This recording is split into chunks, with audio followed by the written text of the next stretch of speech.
It's so nice to have a wolf around the house. Story by Harry Allard, pictures by James Marshall.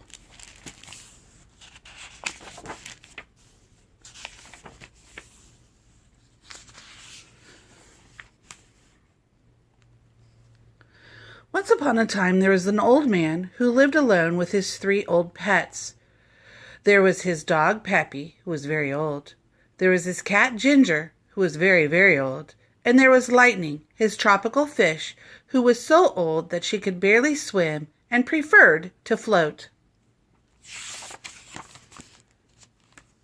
One day, the old man called his 3 pets together and said to them, "The trouble, my friends, is that we are all so very old."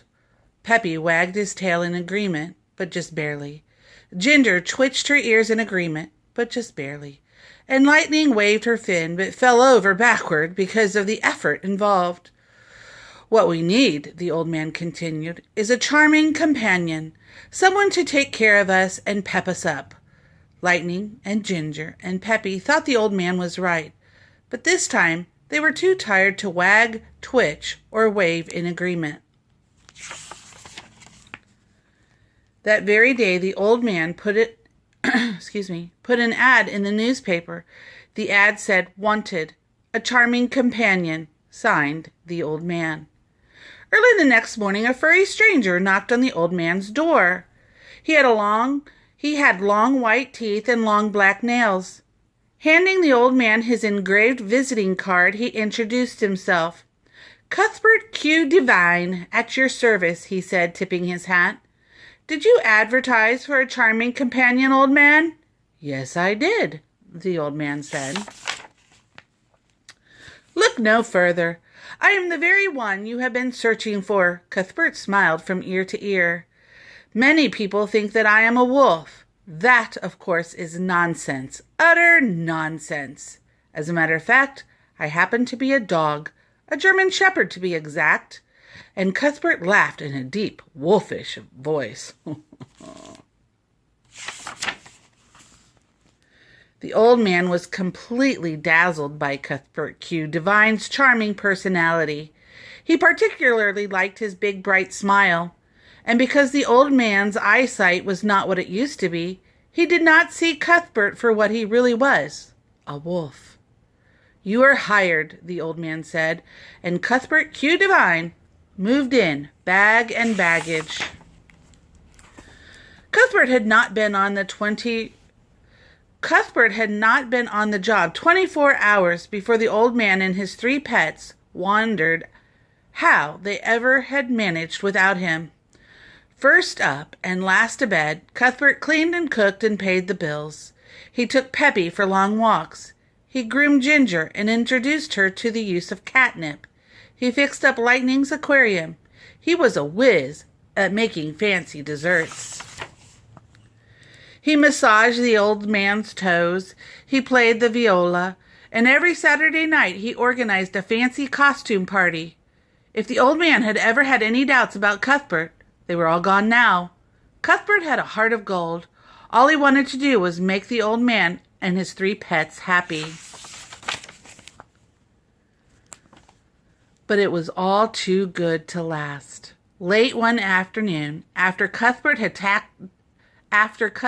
tucked him into his easy chair and handed him his paper, the old man read a terrible thing right on page 1.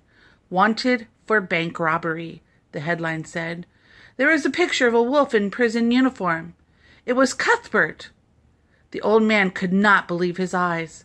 "To think I hired him as a charming companion, and he was a wolf the whole time." The old man could not get over it. He was hurt and frightened, too.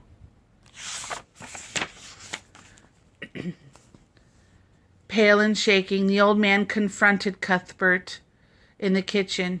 He waved the newspaper in Cuthbert's face. "And you told me you were a German shepherd," he said. Cuthbert's spoon clattered to the kitchen floor. "I'm no good," he sobbed. "No good at all, but I can't help it. I've never had a chance. I always wanted to be good, but everyone expected me to be bad because I'm a wolf." And before the old man could say another word, Cuthbert fainted dead away.